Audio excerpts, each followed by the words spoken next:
नमस्कार दोस्तों, आप सबका स्वागत है आपके अपने चैनल गवर्नमेंट एग्जाम स्टडी में। दोस्तों आज हम बात करने जा रहे हैं, आपको पता है यूपी ट्रिपल एससी पेट 2022 के यहाँ हम लोग सब्जेक्ट्स टॉपिक वाइज पढ़ते चले जा रहे हैं। अभी तक अगर आप मेरे चैनल पे नए हो और आपने प्लेलिस्ट को नहीं देखा है तो जाकर जरूर देखिए और चैनल को सब्सक्राइब करना तो बिल्कुल मत भूलिएगा। हम लोगों ने इंडियन हिस्ट्री कर ली है, जिसके 5 लेक्चर्स 6 लेक्चर्स जो भी हैं वो प्लेलिस्ट बनी हुई है, वहां जाके आप देख सकते हैं। अब हम लोग इस समय जनरल अवेयरनेस तो कर ही रहे हैं, साथ के साथ हम लोग पॉलिटी भी पढ़ते जा रहे हैं। पॉलिटी में हम लोग दोस्तों आपको पता है मैंने आपको सब बता दिया, कॉन्स्टिट्यूशन कैसे बना, कितने दिन लगे, कौन कौन कमिटी में था और कौन कौन से पार्ट्स हैं और कौन कौन से पार्ट्स में क्या क्या इंपॉर्टेंट चीजें वो सब हमने पढ़ ली। जैसे कि भाग 1 आपका किस चीज से रिलेटेड है, अब तक अगर आप मेरी वीडियो लगातार देख रहे हो तो आपके मुंह पे याद हो गया होगा। भाग 1 आपका संघ और उसका राज्य क्षेत्र है और आपके क्या टॉपिक आर्टिकल है, आर्टिकल है 1 to 4। भाग 2 आपका नागरिकता से, सिटीजनशिप से है, आर्टिकल 5 से 11। भाग 3 आपका मौलिक अधिकार है, फंडामेंटल राइट, आपका आर्टिकल 12 से 35, ठीक है। और भाग 4 आपका क्या है, राज्य के नीति निर्देशक तत्व, डीपीएसपी, आर्टिकल 36 से 51, 36 से 51। आपका भाग 4A क्या है दोस्तों, भाग 4A आपका आर्टिकल 51A है, फंडामेंटल ड्यूटीज, मूल कर्तव्य। ये सब चीजें हम लोग पढ़ चुके हैं। उसके बाद हम लोग आ गए हैं भाग 5 पे, जो आर्टिकल 52 से 151 तक है। भाग 5 क्या है दोस्तों, संघ, यूनियन। यूनियन में आपको पता है दोस्तों प्रधानमंत्री भी हैं, राष्ट्रपति भी हैं, उपराष्ट्रपति भी हैं, आपकी सारी संसद वगैरह सब है उसी में। तो ये थोड़ा सा लेंथ बड़ा है, इसलिए मैं थोड़ा सा धीमे करा रही हूँ कि आपको समझ में आया चीजें। प्रैक्टिस सेट और इम्पोर्टेंट जितनी चीजें कराऊंगी वो सब दोस्तों समझिए इंपॉर्टेंट ही है, उसमें कोई चीज छोड़ने वाली है ही नहीं, क्योंकि वो सारे प्रश्न हैं जो हमेशा आपसे एग्जाम में पूछे आते हैं। अभी तक हमने क्या पढ़ लिया है, राष्ट्रपति पढ़ लिया था कल। आज हम पढ़ाएंगे आपको उपराष्ट्रपति, ठीक है दोस्तों, उपराष्ट्रपति पढ़ाएंगे। उपराष्ट्रपति यानी कि वाइस प्रेसिडेंट, वाइस प्रेसिडेंट। उपराष्ट्रपति यानी कि कौन होता है, वाइस प्रेसिडेंट। तो पहले तो हम ये जान लेंगे दोस्तों कि जो उपराष्ट्रपति होता है, उपराष्ट्रपति की क्या चीजें, क्या योग्यता होनी चाहिए। जैसे कल हमने पढ़ा था राष्ट्रपति की क्या योग्यता होनी चाहिए। किसी भी आदमी को राष्ट्रपति बनने के लिए क्या सबसे पहले योग्यता क्या थी, वो भारत का नागरिक हो, वो भारत का क्या हो, नागरिक हो। सेम क्या है आपकी उपराष्ट्रपति के लिए भी कि वो भारत का नागरिक हो। दूसरा वहां पे क्या था, 35 वर्ष की आयु पूर्ण कर चुका हो। उपराष्ट्रपति बनने के लिए भी क्या है, 35 वर्ष की आयु पूर्ण कर चुका हो। जैसे राष्ट्रपति में 35 वर्ष की आयु थी, वैसे ही यहां भी 35 वर्ष की आयु है। फिर आपका क्या है, उपराष्ट्रपति के लिए क्या है, राज्यसभा का सदस्य बनने की योग्यता रखता हो। जैसे कि राष्ट्रपति में था कि वो लोकसभा का सदस्य बनने की योग्यता रखता हो, वैसे राष्ट्रपति उपराष्ट्रपति का क्या है, राज्यसभा का सदस्य बनने की योग्यता रखता हो, सदस्य बनने की योग्यता रखता हो, ठीक है। और सबसे इंपॉर्टेंट क्या चीज है, कोई भी लाभ का पद नहीं हो। राष्ट्रपति में भी यही था, कोई भी लाभ का पद ना हो, और उपराष्ट्रपति में भी क्या है, लाभ का पद नहीं होना चाहिए, ठीक है। उपराष्ट्रपति राष्ट्रपति में खाली क्या डिफरेंस है, इनको राज्यसभा का सदस्य बनने की योग्यता होनी चाहिए और राष्ट्रपति को क्या था, लोकसभा का सदस्य बनने की योग्यता होनी चाहिए, ठीक। ये इतनी चीजें बहुत इंपॉर्टेंट हैं, ये आपको पता होनी चाहिए कि उपराष्ट्रपति बनना है तो क्या चीजें होनी चाहिए, वो जरूरी है, ठीक। आगे देख लेते हैं हम लोग हैं इसका आर्टिकल क्या है। उपराष्ट्रपति का आर्टिकल क्या है आपका, आर्टिकल 63। देखिए वैसे तो आपको पता है कि आर्टिकल ढेर सारे होंगे, इसमें कुछ इनका इम्पीचमेंट का प्रोसीजर होगा, कुछ और चीज़ों का होगा, लेकिन आर्टिकल 63 मेन है उपराष्ट्रपति के लिए, ठीक। आगे देख लेते हैं दोस्तों निर्वाचन के लिए। निर्वाचन, राष्ट्रपति का निर्वाचन यानी कि उसके इलेक्शन में पार्ट कौन कौन ले सकता था। आपको मैंने बताया था संसद के दोनों सदनों के निर्वाचित सदस्य, यानी कि संसद के दोनों सदन यानी कि लोकसभा और राज्यसभा के इलेक्टेड मेंबर्स, नॉमिनेटेड नहीं, प्लस राज्य की विधानसभाओं के निर्वाचित सदस्य, प्लस दिल्ली और पुडुचेरी की। तो मैंने आपको क्या बताया कि विधानसभा के जो निर्वाचित सदस्य हैं यानी कि विधानसभा के राज्यों की विधानसभाओं के इलेक्टेड मेंबर्स, वो भी राष्ट्रपति के इलेक्शन में पार्ट लेते हैं, प्लस दिल्ली और पुडुचेरी विधानसभाओं के भी इलेक्टेड मेंबर्स पार्ट लेते हैं। इतने लोग आपको पता है कि आपके राष्ट्रपति के इलेक्शन में पार्ट लेते हैं। उपराष्ट्रपति में दोस्तों खाली खाली संसद के दोनों सदनों के सदस्य पार्ट लेते हैं। संसद के दोनों सदनों के सदस्य, दोनों सदनों यानी कि दोनों सदन कौन से संसद के?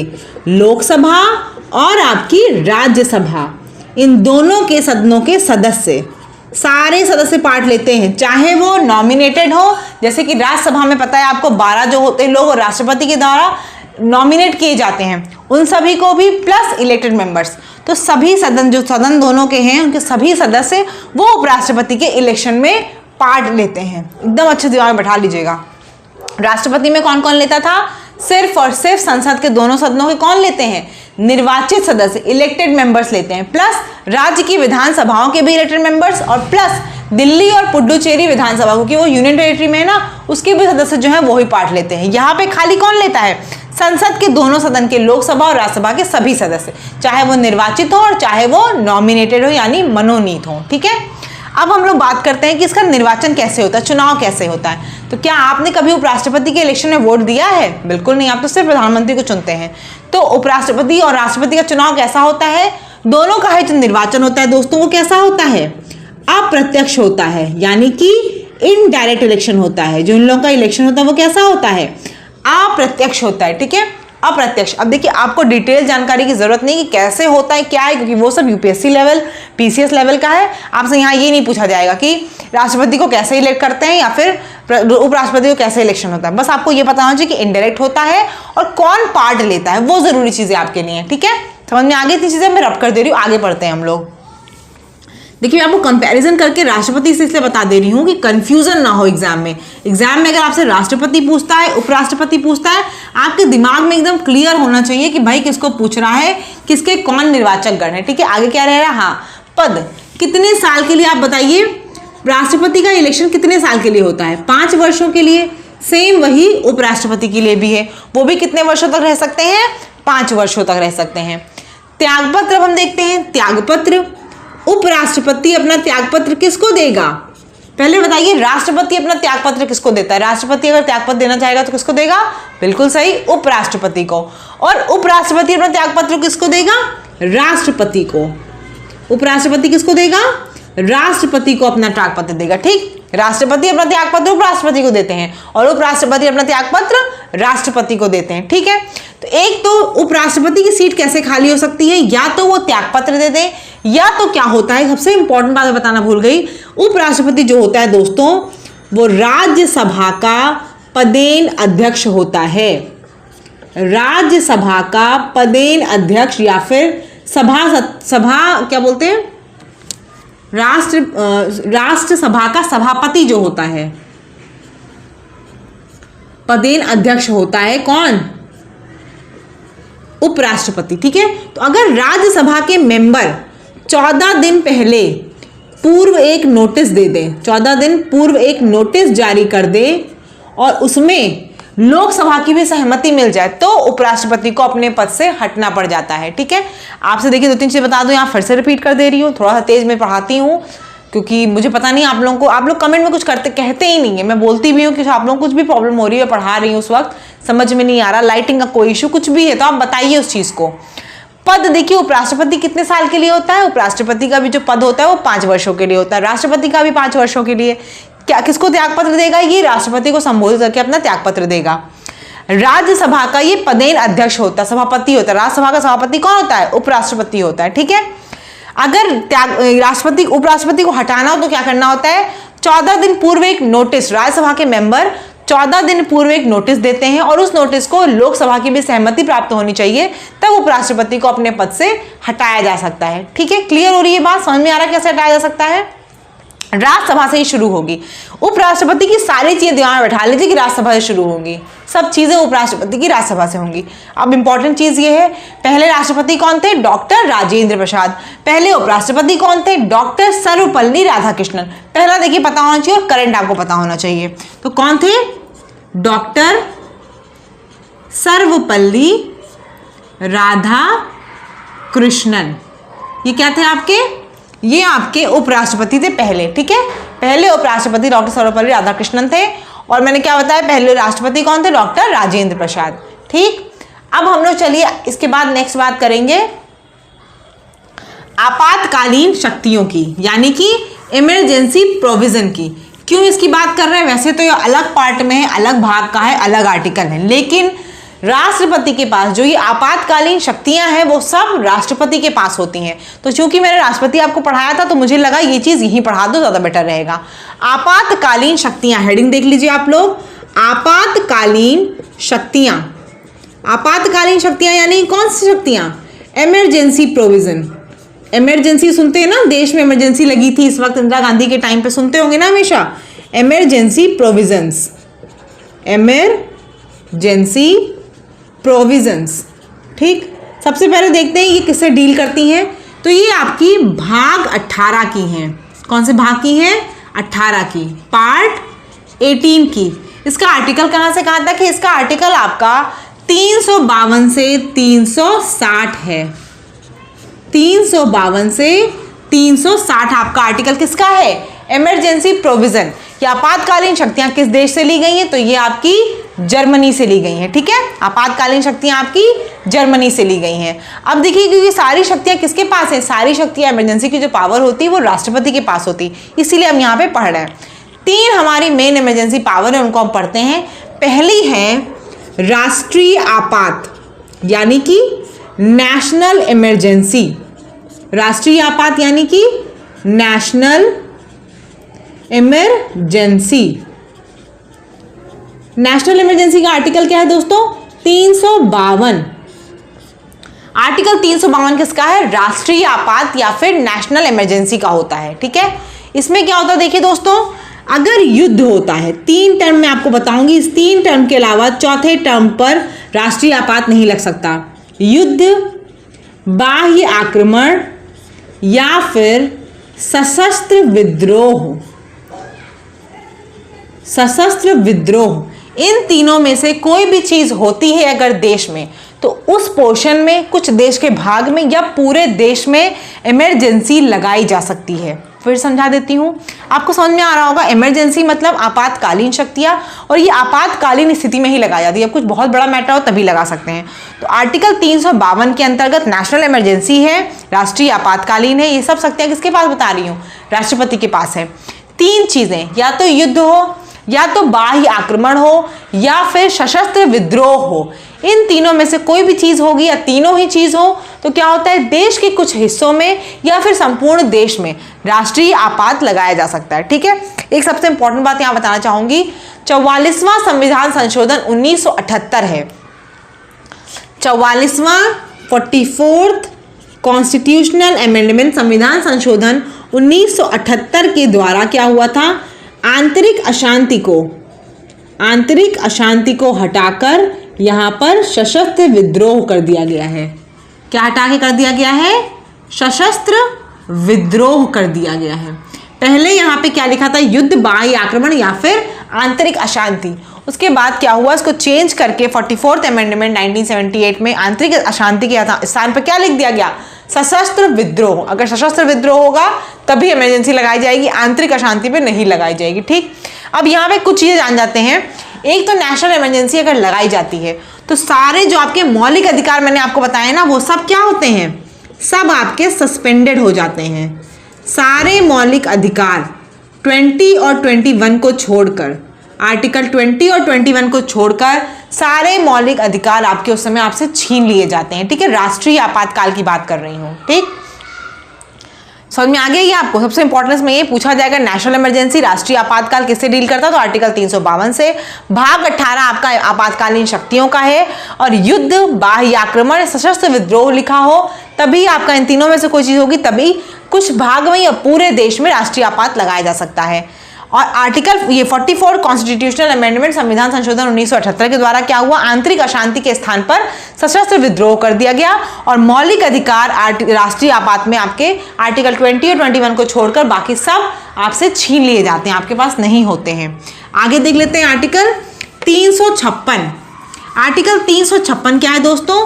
राष्ट्रपति शासन। ये तो कई बार लग चुका और आपने सुना भी होगा, देखा भी होगा। राष्ट्रपति शासन जिसे बोलते हैं प्रेसिडेंट रूल, सुना होगा आप सभी ने शायद, कई बार आता भी है आपके उसमें कि इस स्टेट में लग गया है प्रेसिडेंट्स रूल। इसका आर्टिकल क्या है दोस्तों? 356। पहले यहाँ सबसे इंपॉर्टेंट बात देख लेते हैं कि यहाँ पे मौलिक अधिकार सस्पेंड नहीं होते, सारे मौलिक अधिकार आपके पास रहते हैं। सिर्फ और सिर्फ राष्ट्रीय आपातकाल अगर लगेगा तो आपके मौलिक अधिकार आपसे छीने जाएंगे। राष्ट्रपति शासन में नहीं छीने आते। राष्ट्रपति शासन कब लगता है? किसी भी राज्य में वहां का जब तंत्र जो होता है वो पूरा विफल हो जाता है। जैसे कि किसी राज्य में आपको पता है कि जिस समय कोई सरकार नहीं है, मतलब किसी वजह से मान लीजिए नहीं सरकार बन पाती है, तो उस समय 5-6 महीने क्या होता है, उस समय जितने ही महीने तो सरकार नहीं बन जाएगी, इलेक्शन नहीं प्रॉपर हो जाएगा, तब तक क्या होता है? राष्ट्रपति शासन चलता है। ठीक है, प्रेसिडेंट का रूल चलता है। उस समय उस देश का जो राज्यपाल, उस राज्य का, सॉरी देश का नहीं, उस राज्य का जो राज्यपाल होता है वो लिख के नोटिस देता है राष्ट्रपति को कि यहाँ पे तंत्र विफल हो गया है और आपको इस समय अपना शासन चलाना होगा। उसके बाद राष्ट्रपति शासन लग जाता है। यहाँ पे ऐसी कोई इंपॉर्टेंट बात नहीं, बस आपको पता होना चाहिए आर्टिकल 356 राष्ट्रपति शासन से डील करता है। और क्या चीज जरूरी है कि मौलिक अधिकार आपके सस्पेंड नहीं किए जाते हैं, और कोई चीज यहाँ पे इंपॉर्टेंट नहीं है। ठीक है, सबसे आखिरी जो तीसरा आपकी आपातकालीन शक्ति है वो है आपका फाइनेंशियल इमरजेंसी। इसको क्या बोलते हैं? फाइनेंशियल इमरजेंसी को हिंदी में वित्तीय आपात, वित्तीय आपात, फाइनेंशियल इमरजेंसी, फाइनेंशियल इमरजेंसी। ये आपकी किससे डील करती है बताना? ये आपकी आर्टिकल 360 से डील करती है। आर्टिकल 360 से। पहली बात जान लीजिए, सबसे इंपॉर्टेंट बात, अपने भारत देश में आज तक वित्तीय आपात नहीं लगाया गया, आज तक फाइनेंशियल इमरजेंसी नहीं लगाई गई है। तो आर्टिकल 360 का अभी तक यूज हुआ ही नहीं है।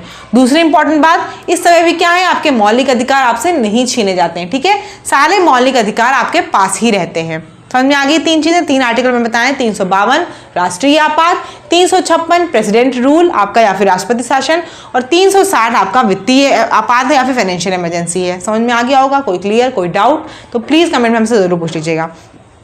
थोड़ा सा मैं तेज पढ़ा रही हूँ, लेकिन एक चीज जान जाइए, मैं आपको चाहती हूँ कम चीज में ज्यादा ज्ञान दे दूँ, ज्यादा चीजें बता दूँ आपको। एक और चीज मेरा मोटिव है वो ये है कि मुझे पता सारी चीजें, मैं आपका जिस दिन चाहूँ 2-3 वीडियो बना के आपको देती, लेकिन थोड़ा सा टाइम बाउंड मैं भी रहती हूँ, टाइम रिस्ट्रेन रहता है, और मैं चाहती भी नहीं कि आप लोगों को ओवरडोज मिले। अभी टाइम है तो आराम से पढ़ाई के मजे ले लेकर पढ़ाई करनी है। पढ़ाई को बोझ बना के नहीं कि एक दिन में 4 घंटा पढ़ा दिया, अगले दिन पढ़ने का मन ही ना करे, ऐसे पढ़ाई नहीं करनी चाहिए। रोज करिए, लेकिन थोड़ी थोड़ी करिए रोज, ऐसा एक भी दिन नहीं हो कि पढ़ाई ना हो। ठीक है, आगे हम लोग देख लेते हैं दोस्तों थोड़ा सा प्रधानमंत्री के बारे में। ज्यादा चीजें नहीं प्रधानमंत्री के बारे में जानेंगे, बस थोड़ी थोड़ी चीजें क्या, जैसे प्रधानमंत्री का जो आर्टिकल है वो क्या है दोस्तों? 74 है। प्रधानमंत्री राष्ट्रपति के प्रसाद पर्यंत क्या पाता है? अपना कार्यभार संभालता है। राष्ट्रपति शपथ दिलाता है प्रधानमंत्री को। तो नियुक्त अगर पूछा जाए प्रधानमंत्री को किसके द्वारा नियुक्त किया जाता है, तो राष्ट्रपति के द्वारा नियुक्त किया जाता है। ठीक है, और प्रधानमंत्री के बारे में क्या है? हाँ, प्रधानमंत्री का ये है कि उसको दोनों सदनों में से किसी एक का सदस्य होना चाहिए। जैसे कि राष्ट्रपति को मैंने बताया कि लोकसभा का सदस्य होने की योग्यता होनी चाहिए, उपराष्ट्रपति को राज्यसभा का सदस्य होने की योग्यता होनी चाहिए, प्रधानमंत्री को दोनों सदनों में से किसी एक का सदस्य होना जरूर चाहिए। मान लीजिए कोई बन जाता है, कोई प्रधानमंत्री बन जाता है जिस भी पार्टी का लीडर हो, और उसको बना दिया जाता है, लेकिन वो उस वक्त अगर सदस्य नहीं है किसी भी सभा का, लोकसभा या राज्यसभा का मेंबर नहीं है, तो कोई दिक्कत नहीं है।